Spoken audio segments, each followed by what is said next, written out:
Hello Year 5 and welcome to British Values Day. In this lesson we are going to be talking about democracy in the UK. So, first of all, let's take a look at ancient democracy. When the city of Athens in Greece was first founded, it was ruled by really wealthy people. And the local Athenians had no say. Now, around 2,700 years ago, people demanded changes so that they could rule for themselves. And this was the beginning of the world's first democracy. In Greek, the word democracy means rule of the people. So, what are the different types of government and rule? We're going to be taking a look at a few of these. First of all, we have anarchy. Repeat after me, anarchy. Good, and it's a condition of lawlessness, which means that there are no laws, and this is due to the fact that there's no government. Another one is monarchy, so repeat after me, monarchy. Good, and this is a country that is governed by either a king or a queen. Now, in some traditional monarchies, and they're called absolute monarchies, all of the power is in the hands of the king or the queen. In a constitutional monarchy, repeat after me, constitutional monarchy. Great. So in a constitutional monarchy like the UK, the democratically elected government, and by that we mean that the people vote for the people in government, the government limits the king or the queen's control. The next one is called a dictatorship. Repeat after me, dictatorship. Good, and that's when you have one single leader who rules the country. Now, the leader has not been elected by the people and may use force to keep control. In a military dictatorship, it's actually the army in control. The next one is communism. Repeat after me, communism. Good. Now, this is a government which owns things like businesses and farms, and it provides people's healthcare, education and welfare. Now, in theory, it required everyone to share possessions like food and clothing and housing equally. And in reality, although a lot of communist governments brought about lots of change, setting up a perfect government didn't really happen. Initially, communism was supposed to be a system that fought for the rights of the working class, so the people who did most of the work but were paid very little. The last one that we are looking at today is democracy. Repeat after me, democracy. Good. And it's a government which is elected by the people of that country. Everyone who's eligible to vote has a chance to have a say in who runs their country. So I'd like you to pause the video for a moment and have a think. What type of rule do you think we have in the UK? When you've thought about that, unpause and let's continue.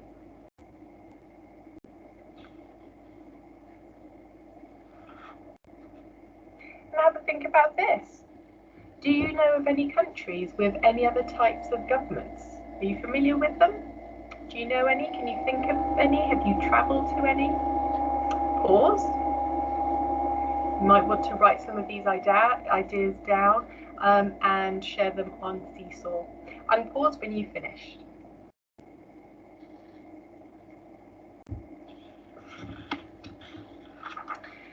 So, here is a map of the world, and it shows us some of the countries in the world that are not free. So you can see that's a sort of purple colour here.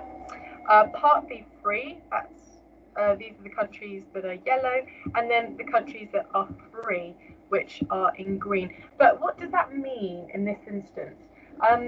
It's actually it's a combination of lots of different things. So it would include a free and fair electoral process, which means that people can vote and it's not corrupt. It also means that people can organise and create different political parties. It also means that in these countries they have a functioning government. So the person who is elected head of the government can determine the policy, so the rules through which or by which the government manage the country. By freedom, we also mean the freedom of expression and belief. So the media, newspapers, and people can practice freely their thoughts and also their religion. There's also freedom of assembly, which means that people can meet for whatever reason, whether they decide to discuss human rights or perhaps trade unions to support people in the workplace so that they are protected. There's also the rule of law, which means that everyone, every citizen of the country is treated equally if they break the law. And then there's also the personal freedom and independent rights. So a person can change their place of residence, where they live, or what they do, their employment, or where they or their education. They also have the freedom to marry whomever they want, and they can decide how big a family they want. There's no limit to the number of children that they can have, and they can also control the way that they look as well. They're free to buy property or to own a business that is separate from the state. So this is what we mean by free countries.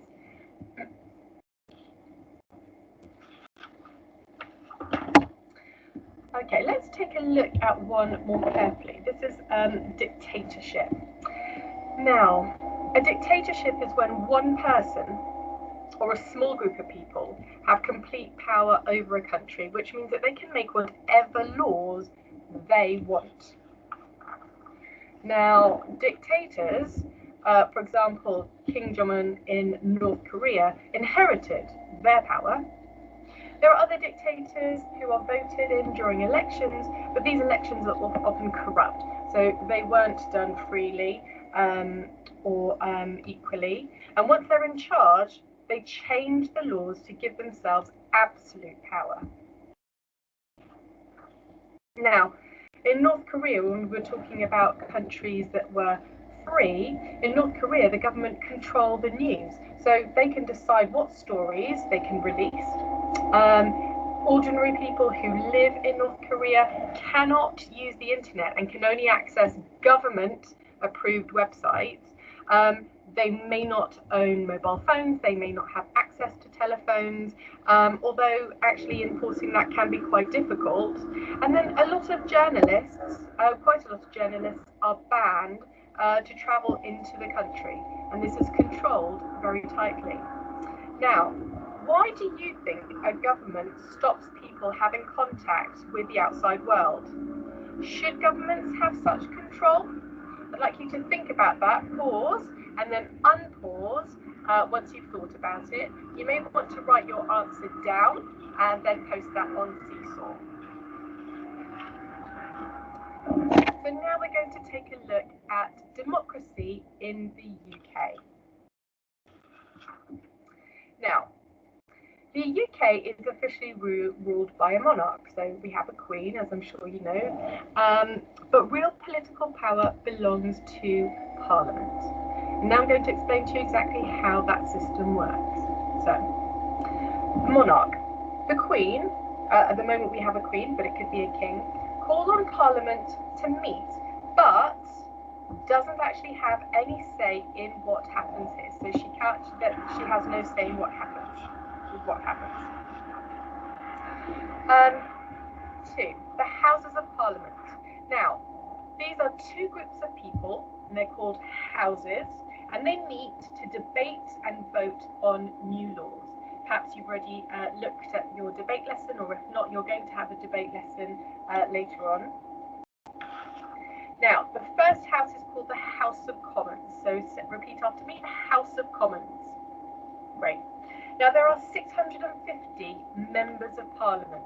We also call them MPs for short, and they're voted for every 5 years.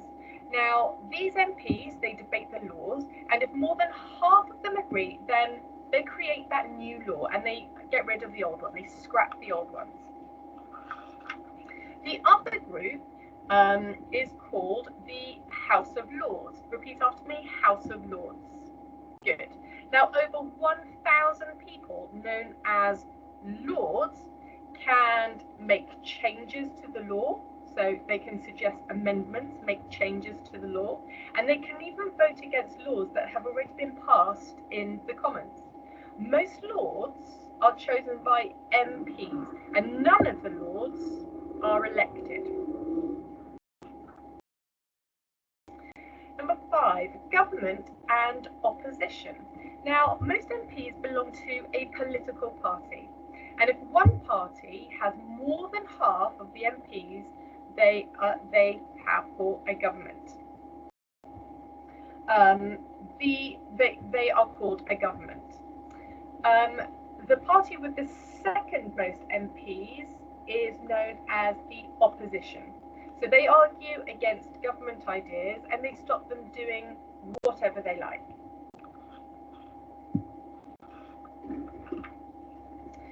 So the Prime Minister, the leader of the political party with the most MPs, becomes the Prime Minister and becomes the most powerful politician in the country.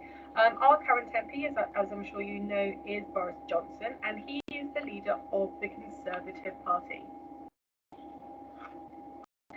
Now, the Cabinet. The Prime Minister appoints some MPs, known as ministers, to be responsible for different areas of government policy, such as health or education. So let's take a look at democracy. The UK is a democracy, of course, so voters must be aged 18 or over and have UK citizenship. People in prison cannot vote.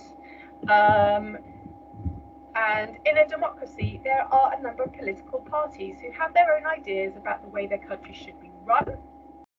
And MPs are the elected representatives of these parties. So here are just a few examples of these parties.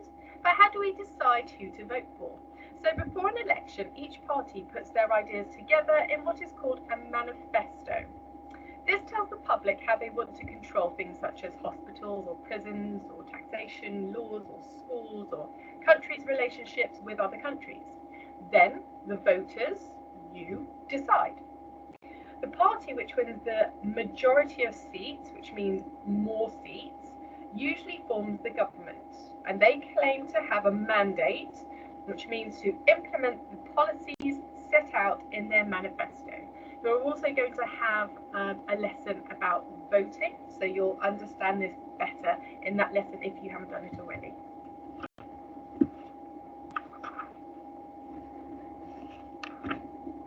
So, how can you directly influence democracy?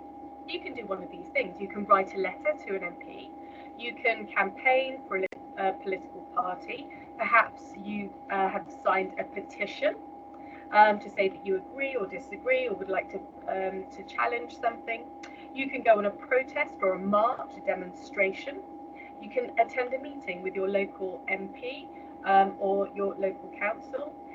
You can apply to be in the youth parliament, or you can do a school strike. Now, these are some of the MPs for Brent. We have Dawn Butler, who's a Labour MP for Brent Central, Barry Gardiner, Labour for Brent North, and Tulip Siddiq, Labour, Hampstead and Kilburn. Now, these people represent you in Parliament. So they were elected by the constituents, and constituents are people who live in an area. So they bring these problems that you have and take them to Parliament. They must be held accountable to those who voted for them in power. So now we are going to think of an issue which directly impacts you and one that you are passionate about. So perhaps you might want to think about climate change and melting ice caps. Perhaps bees dying, which are a danger to the environment. Perhaps you're passionate about education funding because there aren't enough resources. Or perhaps the NHS because there are long waiting times now. Perhaps gender equality for female sports, or animal welfare, animal testing, circuses, or crime in your local area. Have a think about ideas that you're passionate about, because for your independent task, you are going to write a letter to one of the local MPs. Okay, you're going to have to persuade them to go to Parliament to take your idea and to debate it. And you're going to have to use very persuasive language to convince your MP. So, this is what you will need to do. First of all, you're going to address your letter. You're going to put your address here and the date on the right. So you're going to think about a subject that you're very passionate about, and you're going to make 3 points. First of all, you are going to explain when you write your letter why you're writing. So here I'm going to write to Tulip Sadiq, and I've written, I'm writing to you about a matter which requires your immediate attention. And I think the terrible damage to our health the younger generation of Brent. That's what I want to write about, because I don't think that it's particularly healthy, and I'm going to go into that a little bit further in a moment. Now you can use words like, I have noticed that,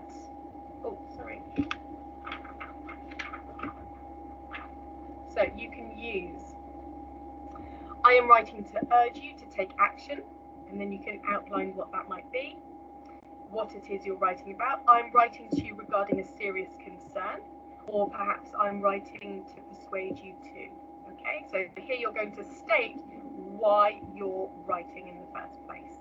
Okay, now the next part, you are just going to mention 3 main points. So I'm going to be talking about damage to the health of the younger generation in Brent, and I'm going to be talking about the 3 things that I think do that. So first of all, the lack of the pollution from the buses and the cars, the lack of trees in the borough, and the lack of exercise space all have a negative impact. So I'm talking about the 3 things that I will talk about in the rest of the letter. So I'm signposting my main points. These are 3 points. Here are some ideas, depending on whether you choose them or not. You can think of your own. So, for example, you might decide you would like to talk about funding the NHS. One idea might be fewer doctors and nurses. The second idea will be longer waiting times. So what's the effect of longer waiting times? And then also perhaps stressed staff, and what that might mean or look like in a hospital. Or perhaps you might want to talk about crime in your local area.